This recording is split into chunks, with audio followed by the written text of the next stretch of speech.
Hello, yes sir. देखो यश अग्रवाल, आवाज आ रही है सही? यस सर, पर अभी 10 मिनट के लिए मैं माइक ऑफ रहेगा, थोड़ा बाहर हूँ। देखो कोई बात नहीं। Some term related to spherical lenses, कुछ टर्म्स हैं जो हम सीखेंगे स्फेरिकल लेंसेज से रिलेटेड। आपने मिरर में जो सीखा लगभग लगभग वही चीजें हैं।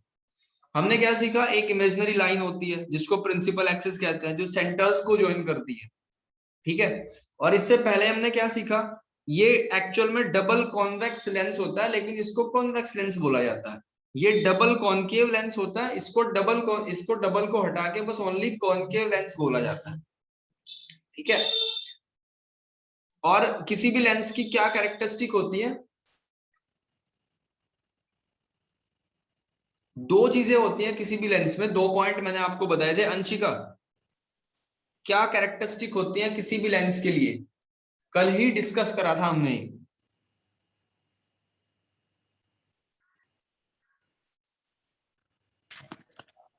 सर मैं बताऊं? हाँ जी बताओ। सर एक तो पहले लेंस की कैरेक्टरिस्टिक में वो रिफ्रैक्टिव होना चाहिए, और बिल्कुल, दूसरी उसकी जो सरफेस एरिया है वो कर्व होनी चाहिए। बहुत बढ़िया। एक तो क्या होना चाहिए, रिफ्रैक्टिंग मटेरियल होना चाहिए वो, और दूसरा अंशिका, दूसरे वाला पॉइंट क्या बताया यश ने, कर्व शेप में होना चाहिए वो। एक कम से कम एक, दोनों होंगे तो वो भी चलेगा, कम से कम एक, एटलीस्ट वन। और ये सारी चीजें इससे पहले हमने कवर कर ली। आपके सिलेबस में सिर्फ कॉन्वेक्स और कॉनकेव भी है, तो इसी को पढ़ते हैं, ठीक है भाई। Yes sir. हमने क्या सीखा था, ध्यान देना। अब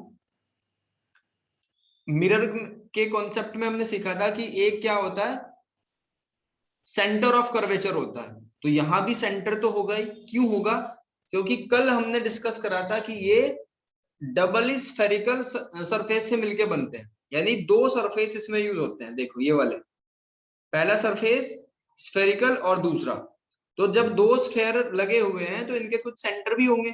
तो पहले वाले के सेंटर को C1 कहा, दूसरे वाले के सेंटर को हमने कहा C2, ठीक है। अब सेंटर है तो रेडियस भी होंगी। अब रेडियस को कहां से मेजर करेंगे, रेडियस को मेजर करेंगे इस कॉन्सेप्ट से जिसका नाम है अपर्चर। और ये वर्ड मैंने आपको मिरर में भी बताया था, अपर्चर क्या होता है, याद है कुछ? यस सर, तो सरफेस एरिया होता है जहाँ जिसपे रिफ्लेक्शन या फिर रिफ्रैक्शन है उसको बोलेंगे। बहुत बढ़िया। जिस पूरी सरफेस पे रिफ्लेक्शन हो रहा था उसको मैंने अपर्चर कहा था, और उसके मिड पॉइंट को पोल कहा था। अब यहाँ वो पूरी की पूरी सरफेस जिसपे क्या हो रहा है, रिफ्रैक्शन हो रहा है, और उसके मिड पॉइंट को बोलेंगे हम, पहले P यानी पोल हमने बोला था, अब बोलेंगे ऑप्टिकल सेंटर, ठीक है। इस O की फुल फॉर्म क्या है बच्चों, ऑप्टिकल सेंटर। और ऑप्टिकल सेंटर से C2 या C1 तक के डिस्टेंस को बोलेंगे रेडियस। क्लियर है बात? Yes sir. तो कॉनकेव और कॉन्वेक्स लेंस में हमने क्या सीख लिया, प्रिंसिपल एक्सिस क्या होते हैं, सेंटर कैसे बनता है, रेडियस कैसे आती है, अपर्चर के बारे में सीख लिया, और ऑप्टिकल सेंटर के बारे में सीख लिया।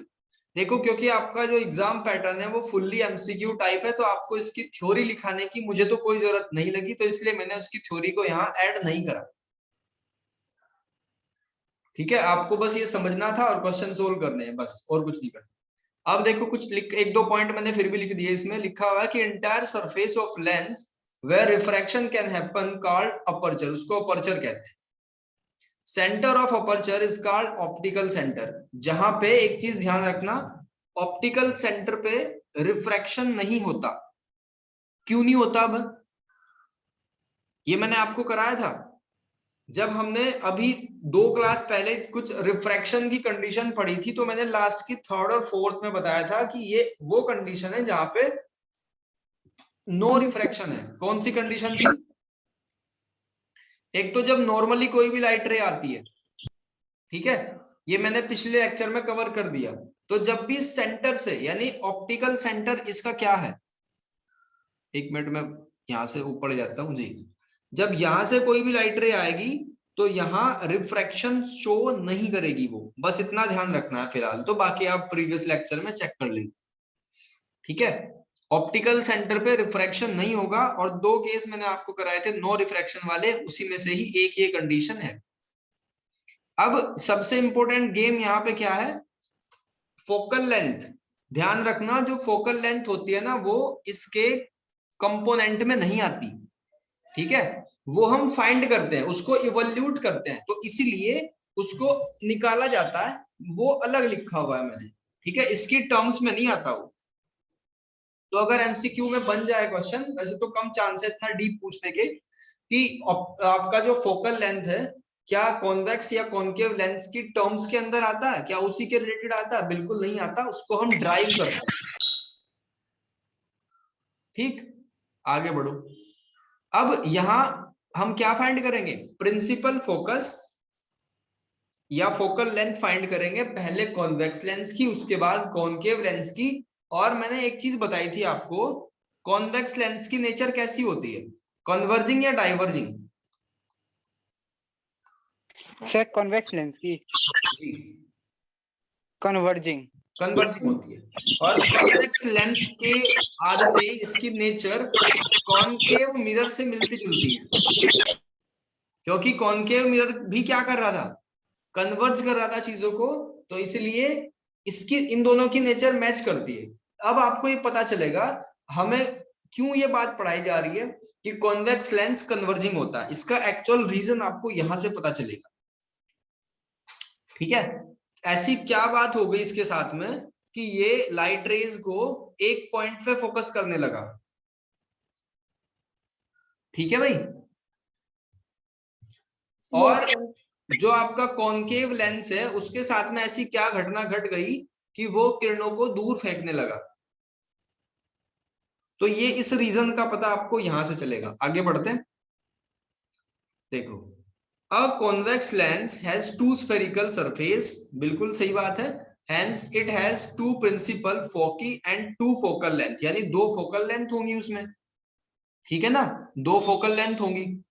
अब यहां से आपको कुछ दिखा रखा है इसमें फिगर में, एक इधर से लाइट रे आई, तो इसने क्या करा, एक पॉइंट पे इनको फिक्स कर दिया, ये हो गया कन्वर्जिंग। अगर इधर से डालोगे तो ये ऐसे कर देगा। तो दोनों ही बातें कॉन्वेक्स के कॉनकेव के बारे में दिखा, सॉरी कॉन्वेक्स के बारे में दिखा रखी है। अगर कॉनकेव के बारे में बात करें तो वो क्या होगा, वो इस तरीके से बना लो डायग्राम उसका, ठीक है। तो अब ये समझते हैं कि कैसे फोकल लेंथ निकलेगी और कैसे इसका मैकेनिज्म है पूरा। देखो, मैंने नोट्स अपलोड कर दिए स्टडी मटेरियल में, आप देख के अपने नोट्स को प्रिपेयर कर सकते हो। देखो भाई, ये कौन सा लेंस है मुझे बताओ, कॉनकेव या कॉन्वेक्स?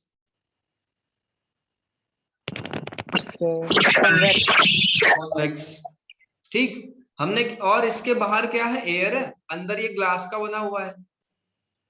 भाई लेंस में कह रहा हूं तो ग्लास का तो बनेगा ही। अब एयर से हमने एक लाइट रे डाली प्रिंसिपल एक्सिस के पैरेलल, ये इसका सेंटर था C1 और इसको C2 या C1 डैश कह लो, ये ऑप्टिकल सेंटर है, ठीक बात है।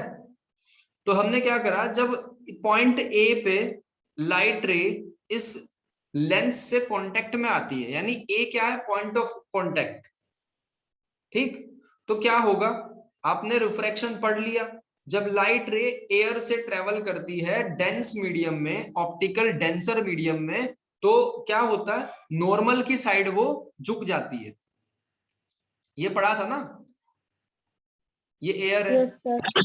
अब नॉर्मल की साइड को क्यों झुक जाएगी, क्योंकि ये तो पंक्चुअल आदमी है बहुत, इसको 2 घंटे में ट्रेवल करना था, एक्चुअल में जाना ऐसे था, तो वो शॉर्टकट लेके जाएगा, यानी नॉर्मल की साइड को झुक जाएगा। और जब इसका अपोजिट होगा तो नॉर्मल से दूर भागेगा, ठीक है। तो अब जब ये नॉर्मल नॉर्मल हम कह रहे हैं, तो नॉर्मल ड्रॉ तो करो पहले यहाँ, तभी तो लाइट रे को रास्ता पता चलेगा। तो नॉर्मल कैसे ड्रॉ करते हैं, मैंने आपको बहुत पहले बताया था कि नॉर्मल ड्रॉ करने का तरीका क्या होता है, कि उस पॉइंट को सेंटर से ज्वाइन कर दो, ठीक है, उस पॉइंट को क्या कर दो, सेंटर से ज्वाइन कर दो। मेरी बात यहां तक समझ आ रही है? Yes, sir. Yes sir. अब प्रश्न ये है कि सेंटर तो 2 बताए सर ने, एक C1 और एक C1 डैश, तो इसके लिए कौन सा सेंटर होगा, तो भाई इसके लिए वो सेंटर होगा जो इसके स्फेयर में आता है। इधर देखो, ये जो सरफेस थी इसको पूरा करने वाला स्फीयर यही तो है, तो इसके लिए सेंटर कौन सा होगा, C1 होगा ना। Yes, sir. अब क्या करेंगे, ए पॉइंट को हमने ए पॉइंट को पकड़ा और C1 से मिला दिया, ये क्या हो गया आपका नॉर्मल हो गया। ठीक बात है। अब जो लाइट रे थी वो नॉर्मली ऐसे जानी चाहिए थी, मतलब अगर सीधी भाषा में देखें तो वो ऐसे जानी चाहिए थी, ऐसे वो निकल जाती अगर रिफ्रैक्शन ना होता। क्या ना होता, अगर नो रिफ्रैक्शन वाली स्थिति होती तो। ठीक है भाई, अगर नो रिफ्रैक्शन होता तो इसका रास्ता सीधा साधा था, ऐसे निकल जाता इस तरीके से। लेकिन अब आपको क्या पता है, नॉर्मल पता है और ये पता है कि ऑप्टिकल डेंसर मीडियम में ट्रेवलिंग हो रही है, तो क्या होगा, क्योंकि लाइट रे की स्पीड अलग अलग होती है तो लाइट रे बेंड करेगी, और कहाँ बेंड करेगी, नॉर्मल की साइड को थोड़ा सा बेंड हो जाएगी। और नॉर्मल की साइड कौन सी है, ये वाली। यहां तक बात समझ आई। Yes, sir. चलो बहुत बढ़िया, तो मैं इसको पूरे को रफ कर रहा हूं, अब आपको ये बस इतना ही समझाना था। ठीक है, तो लाइट रे कहां तक पहुंची, लाइट रे की यात्रा जो थी वो बी पॉइंट तक पहुंच चुकी है अब। ठीक है, अब बी पॉइंट के बाद क्या होगा, फिर से रिफ्रैक्शन होगा, क्योंकि ग्लास से वो एयर में जाएगी। अब ग्लास से एयर में जाएगी तो नॉर्मल से दूर जाती है तुरंत। ठीक है, नॉर्मल से दूर भागेगी। अब नॉर्मल की तो बात कर रहे हैं, लेकिन नॉर्मल तो पता ही नहीं हमें यहाँ कौन सा होगा, तो बताओ इसके लिए सेंटर कौन सा होगा, पहले तो सेंटर डिसाइड करेंगे ना।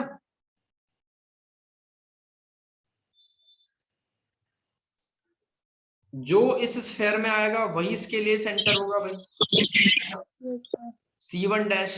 ठीक, अब C1 डैश को हम बी पॉइंट से मिला देंगे, ये पकड़ा और इसको मिला दिया यहां तक। यहां तक बात क्लियर है। अब एक और लाइन हमें ड्रॉ करनी है कि अगर यहाँ पे रिफ्रैक्शन ना होता तो लाइट रे बेचारी सीधी निकल जाती बिल्कुल ऐसे। ठीक है, अगर नो रिफ्रैक्शन होता तो, नो रिफ्रैक्शन, लेकिन यहां तो रिफ्रैक्शन हो रहा है बढ़िया वाला। ठीक है ना, अब रिफ्रैक्शन हुआ तो क्या होगा, जो लाइट रे थी वो नॉर्मल से दूर की तरफ भागेगी। समझ आ रही है बात। Yes, sir. Yes, अब नॉर्मल कहाँ है आपका, मैं बाकी सबको आपको ये पूरा हाईलाइट करके समझा देता हूँ इस नॉर्मल को ही। तो ये नॉर्मल है, ठीक है, और ये आपकी लाइट रे है नॉर्मल, और ये लाइट रे। तो ये इस नॉर्मल से कहाँ जाएगी, दूर की तरफ भागेगी, यानी ये ऐसे जाएगी और फोकस पे मिल जाएगी।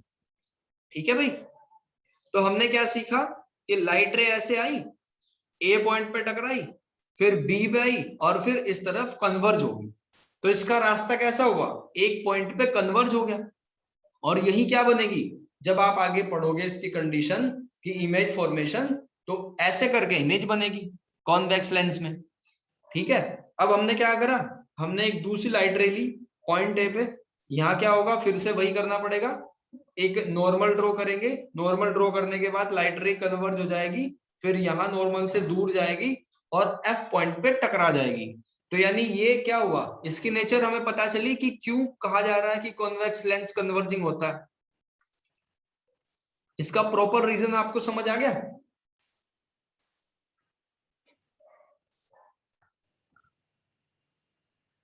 Yes, sir. ठीक है, अब इसमें देखो एक दो पॉइंट मैंने लिखा हुआ है, क्योंकि सब काम बिल्कुल रियल चल रहा है, नंबर एक से पूरा काम हो रहा है, तो रियल फोकस है, यानी इमेज रियली बन रही है, वर्चुअली नहीं बन रही, हमें किसी को जबरदस्ती खींचना नहीं पड़ रहा, रियल फोकस है। ठीक है, आफ्टर डबल रिफ्लेक्शन हुआ, उसके बाद हमें रियल फोकस मिला। That is why convex lens की जो नेचर होती है वो कन्वर्जिंग होती है। बस इतना लिखना है, बिल्कुल सेलेक्टिव। क्लियर है। अब कॉनकेव लेंस की बात कर लेते हैं। तो कॉनकेव लेंस कुछ ऐसा होता है, ये प्रिंसिपल एक्सिस है, ये लाइट रे हमने डाली इस पे। ठीक है भाई, लाइट रे आई पॉइंट ए पे। अब पॉइंट ए का इस जो ये पॉइंट ए है, इसके लिए जो आपका स्फेयर होगा वो यही तो होगा ना, इस तरफ वाला लेफ्ट हैंड साइड वाला।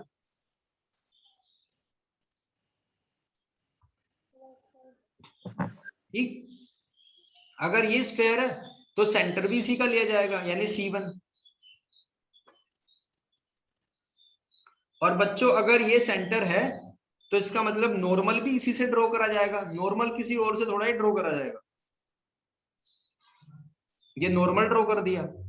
फिर एक बात सामने आई कि भाई अगर यहाँ रिफ्रैक्शन ना होता तो लाइट रे बेचारी ऐसे जाती बिल्कुल सीधे, ठीक है, जैसे कोई सीधा साधा आदमी बिल्कुल सीधा, उसको कहा एक नाक के सीध जाना है तो रास्ते में खंबा आ गया उसी पे चढ़ गया वो, ठीक, तो वही वाली कंडीशन थी। अब ये जो लाइट रे है डेंसर मीडियम में जाएगी तो नॉर्मल की तरफ को झुक जाएगी, यानी इस तरफ ऐसे बन जाएगा इसका ट्रेवलिंग पाथ। इसका ट्रेवलिंग पाथ कैसा बन जाएगा, पहले ए पे टकराई फिर ऊपर की तरफ जाएगी नॉर्मल की साइड में। यहां तक बात क्लियर है क्या? Yes sir. अब बी पॉइंट पे आई, बी पॉइंट पे आने के बाद पता चला कि हम तो दूसरी सरफेस पे पहुंच चुके हैं और दूसरी सरफेस पे सर्कल दूसरे वाला लगेगा और सेंटर भी दूसरा ही लगेगा यानी C2 लगेगा, ठीक है। तो अब क्या करेंगे, अब इस C2 से एक नॉर्मल ड्रॉ करेंगे। नॉर्मल ड्रॉ कर लिया भाई, मैं इसको बाकी सबको रफ कर रहा हूं जिसका काम खत्म हो चुका है, ठीक है भाई। ये मैंने रफ कर दिया, ठीक। अब हमने क्या करा, नॉर्मल ड्रॉ कर लिया। अब नॉर्मल ड्रॉ कर लिया, अब देखा कि जो रे है अगर बिना रिफ्रैक्शन की स्थिति हो तो कैसे जाएगी, ऐसे निकल जाएगी बेचारी सीधी बिल्कुल, ठीक है। नो रिफ्रैक्शन की कंडीशन में लाइट रे सीधी निकलनी चाहिए थी, लेकिन यहां तो रिफ्रैक्शन हो रहा है। और रिफ्रैक्शन क्या कहता है, रिफ्रैक्शन कहता है कि भाई नॉर्मल से दूर भागेगी जब डेंसर से रियल मीडियम, यानी लाइट रे कहां जाएगी, लाइट रे जाएगी ऐसे, ठीक है, नॉर्मल से दूर जाती हुई दिखेगी आपको। तो इसका मतलब ये आपको पता चला कि लाइट रे ट्रेवल कर दी है ए से, ए पे बी पे और बी से और दूर को भाग जाएगी, तो इसको कहते हैं डाइवर्जिंग नेचर। बात क्लियर है? Yes sir. ऐसे ही क्या होगा, दूसरी हमने रे डाली प्रिंसिपल एक्सिस के पैरेलल और वो टकरा के कहाँ गई, टकरा के जाएगी ऐसे, ऐसे निकल जाएगी। तो भाई दिक्कत ये आई कि इमेज तो बन ही रही कुछ, जब तक ये आपस में नहीं टकराएंगी या प्रिंसिपल एक्सिस पे नहीं टकराएंगी तब तक इमेज कैसे बनेगी। समझ आ रही है बात? अब इमेज बनाने के लिए हम क्या करेंगे, हम इनका इलाज करेंगे, यानी हम इनको जबरदस्ती पीछे पकड़ के ऐसे लगाएंगे, इस रे को भी और इस वाली रे को भी, इन दोनों को हमने पकड़ के पीछे मिलाया और ये F पॉइंट पे मिले, तो इसी को कहेंगे हम प्रिंसिपल फोकस। और ऑप्टिकल सेंटर से पॉइंट F तक की डिस्टेंस को बोलेंगे बच्चों स्मॉल f यानी फोकल लेंथ।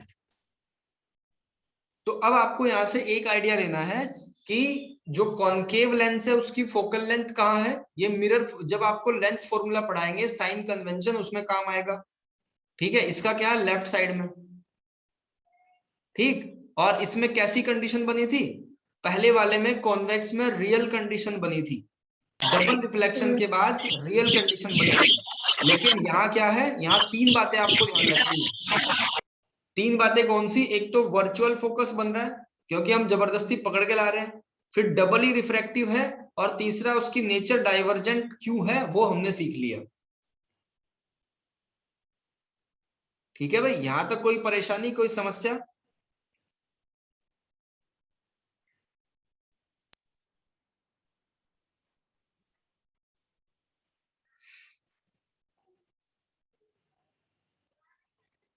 हेलो सर एक बार ये थर्ड वाला बताया। थर्ड वाला कौन सा भाई, सर ये पॉइंट है सर। डाइवर्जेंट वाला। Yes sir. डाइवर्जेंट इसका मतलब ये है कि अब तक हमें रटाया जा रहा था ना ये चीज कि कॉन्वेक्स लेंस की रट लो कन्वर्जिंग और कॉनकेव लेंस की रट लो डाइवर्जिंग, तो अब तो क्लियर ही हो गया कॉन्सेप्ट। तो हमने ये सीख लिया कि कॉनकेव लेंस की जो नेचर है वो डाइवर्जेंट होती है यानी किरणों को फैलाने वाली होती है, और कन्वर्जिंग का मतलब होता है एक पॉइंट पे इकट्ठा करने वाली, जो कि कॉन्वेक्स लेंस की नेचर है, यस सर। ठीक है। तो हमने तीन बातें सीखी कि कॉनकेव लेंस में वर्चुअल फोकस बनेगा डबल रिफ्लेक्शन के बाद और उसकी नेचर होती है डाइवर्जेंट। और कॉनकेव में रियल फोकस बनेगा। डबल रिफ्रैक्शन के बाद इसकी नेचर होती है कन्वर्स। ठीक है। Yes sir. और क्या सीखा हमने? ऑप्टिकल सेंटर सीख लिया, सेंटर ऑफ लेंस सीख लिया, और इसका रेडियस वगैरह सीख लिया हमने। ये सारी चीजें हमने कवर कर ली। ये बताओ, ये जो मैंने आपको फोकल लेंथ निकालना बताया, इसमें कोई समस्या? No sir. अगर आपके दिमाग से ये कॉन्सेप्ट स्किप हो गया हो कि हम बार बार नॉर्मल ड्रॉ करने के लिए पॉइंट को सी से क्यों ज्वाइन कर रहे हैं, तो मैं रिकॉल कर देता हूं। मैंने आपको क्या बताया था? ये सर्कल है, इस पे एक टेंजेंट ड्रॉ करनी है। तो टेंजेंट को कैसे ड्रॉ करेंगे? जो एक पॉइंट पे टच करके जाए। और हम क्या कर लेते हैं, इस पे 90 डिग्री का एक एंगल ड्रॉ कर लेते हैं। 90 डिग्री ड्रॉ कर लिया, फिर दूसरी लाइन को दूसरे पॉइंट पे टेंजेंट ड्रॉ करना चाह रहे हैं तो उसका 90 डिग्री, फिर तीसरी लाइन का इसका 90 डिग्री, तो सारे जाके सेंटर पे मिलेंगे। तो इसका मतलब सिंपल सा ये नहीं हो गया? अगर कोई हमसे ये कहे कि भाई एक सेंटर से 90 डिग्री पे एक लाइन ड्रॉ करनी है, तो सेंटर से उस पॉइंट को मिला दो, सीधी सी बात है, नॉर्मल बन जाएगा। तो हमने क्या करा? हमने वही करा। जैसे बी पॉइंट पे पहुंचे तो बी को C2 से मिला दिया, वो नॉर्मल है। ठीक है। अगर पूरे सर्कल को बना के देखो आप, तो उस बी पॉइंट पे ये सेंटर नहीं हो जाएगा, और ये पॉइंट है हमारा, तो 90 डिग्री पे आ गया अपने आप ही। इसी को तो नॉर्मल कहा मैंने। Yes sir. तो एक एक चीज का रीजन है, बिल्कुल क्रिस्टल क्लियर चीजें हैं सारी। यहां तक आपने नोट्स कंप्लीट कर रखे हैं बच्चों? ये Yes, sir. आज काफी सब मैं आपको शाम को लगभग 10 से 11 के बीच में एक डीपीक्यू दे दूंगा इसका, 7th होगी वो। ठीक है। DPQ Yes, sir. शीट मिलेगी। अब तक जो आपने पढ़ा वो पूरा रिवाइज हो जाएगा। और डीपीक्यू 6th वाले के आपने सॉल्यूशन मुझे नहीं भेजे किसी ने भी। सर अभी भेज दी। जी, चलो आज के लिए इतना ही। Yes sir.